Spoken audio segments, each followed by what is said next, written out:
and welcome to this week's weekly warm-up exercise where I come live to you and teach you a neat warm-up exercise that you can implement into your clarinet playing and your warm-up routine for the week and see what kind of results you get out of it.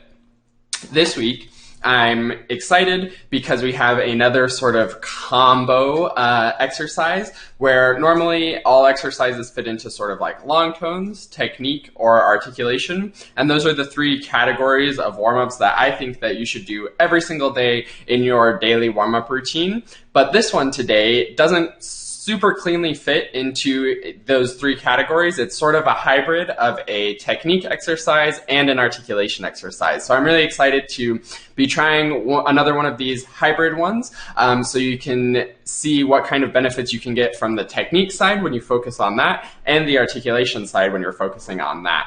So the exercise for today is a 1-octave scale is what we're going to play, but we're going to do it with an articulation pattern. So rather than slurring everything like we normally do in our technique exercises, where we're only focused on moving the fingers while maintaining the great sound we've established from the long tones, in this one, we are actually adding in some articulation along with our finger movement. So this is kind of a more advanced exercise. It still is really simple and really easy to play, but there's a lot more advanced skills to put into play here because we have to have great articulation, we have to have a great sound, we have to have great finger motion, and we have to coordinate all of those things. So this is a really great exercise to begin implementing everything. And again, just like all of the warm-ups, this is a good bridge into things that we have to do in real music all of the time. So let me demonstrate what this sounds like, and then we'll talk a little bit more about the specific things to focus on. And this week, to mix it up a little bit, I'm not going to do a C major scale, but I'm going to do an F major scale. So it's just 1 octave, slur 2, tongue 2, basically in 16th notes, but I do like to start with a good long first note to make sure that the sound is going really well before we start moving all of these things.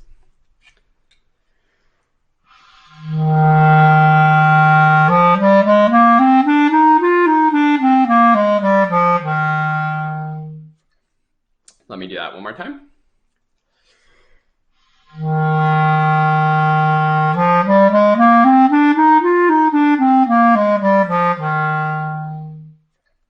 Hopefully you can also hear I'm going up to the 9th, so I'm not stopping on the top F, but I'm going all the way up to the G, because that's a very nice musical way to play scales, and it also rounds everything out when we're doing 1 octave, so we end up landing on the beat when we get to the bottom.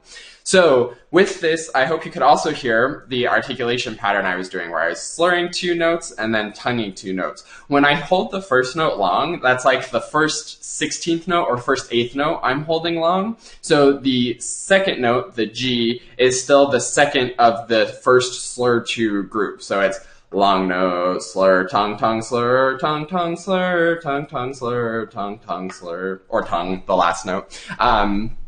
So with this, you can see that it's some articulation exercise and some technique exercise because we are moving our fingers. So you can focus on either of those things and get a lot out of this. So if you're focusing on the technique, that's going to be thinking about how you're moving your fingers and being sure that you're moving your fingers very precisely. And the articulation will actually point out if your technique isn't good, because you might end up with something that's a little uncoordinated and sounds like this.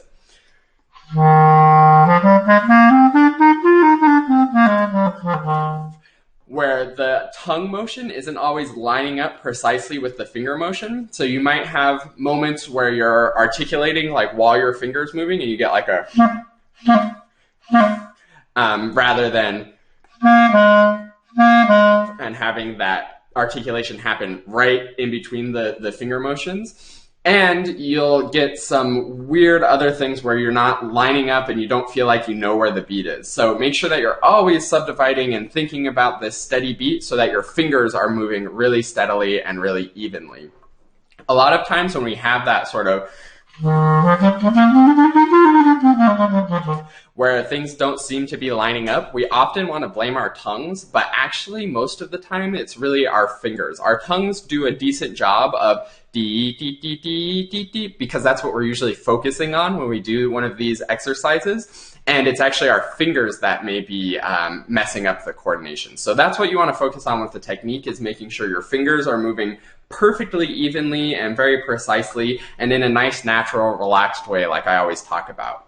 Now, the thing to focus on with the articulation is, again, that we're having a really great quality of sound all of the time, and that every single tongue motion on and off the reed is a very minimal motion, so it's a very clear, relaxed, and the notes speak right when we want.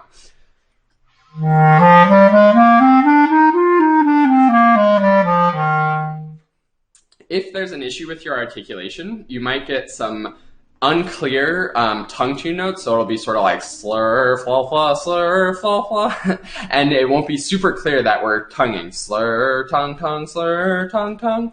And we want to always be making sure that these tongue notes are nice and clear and full value as best as we can. Again, that'll sound like this.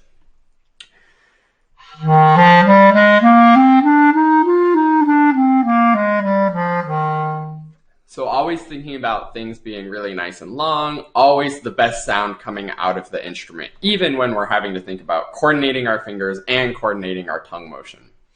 Now, finally, if you want to be a little bit more advanced with this exercise, one thing that you can do is go faster.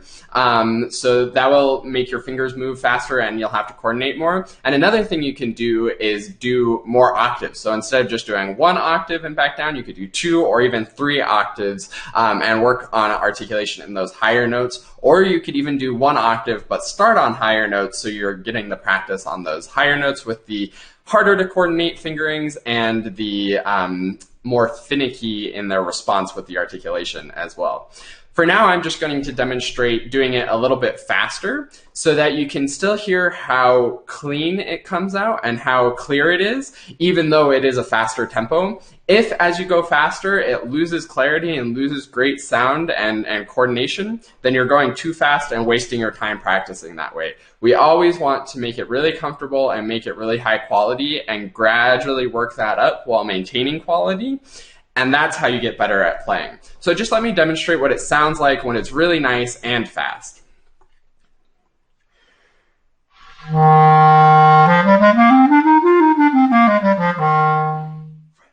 So you can hear there's still a clarity in all of the articulation, the sound quality is still nice, and the coordination between the tongue and fingers is really good.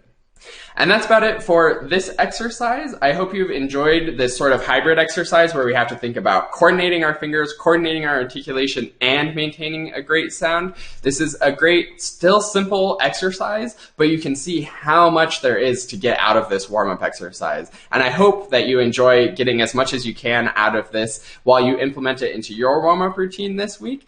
And I'm excited to see how it improves some of your finger coordination and articulation coordination when you have to do that in your actual music. So finally, if you are interested in more clarinet tips and tricks, remember that there's a live weekly warm-up exercise every Monday, and there is quickstartclarinet.com where you can get courses, free handouts, join the community to get email tips and tricks. There's so many great resources there, and I'm actually launching a new thing with Quick Start Clarinet that's coming up that I'm really excited about. It's going to be a monthly masterclass sort of training program, and if you're interested in that, go to quickstartclarinet.com/training, and you'll be able to see some cool free training videos that I'm putting together that we'll be releasing at the beginning of December, and you'll be able to get signed up to get the action guide and everything you need for a final live training where I give more information on how to practice and how to play the clarinet. And I'm announcing and inviting you to join the monthly masterclass training program. So I really want to see you over there at quickstartclarinet.com/training. And then one final last thing, I won't be seeing you next week for a live weekly warm-up because it's Thanksgiving, so I will be taking some holidays off, but I'll do my best to get as many Mondays as I can to give you some great warm-up exercises to work on. Remember to comment if you have any questions, and I hope you're enjoying these warm-up exercises and implementing them into your practicing and seeing some improvement by now. We've been going for a few weeks, so I think by now, some of these things should be really paying off in your playing. So best of luck on your clarinet journey. Go to quickstartclarinet.com/training for some more great tips and tricks and trainings that will go really in depth on some awesome playing things that I think are really important. I'm really excited about these trainings, so I really want you to go over there. Thanks so much for watching, and I won't see you next week, but I'll see you in 2 weeks on the next live weekly warm-up routine.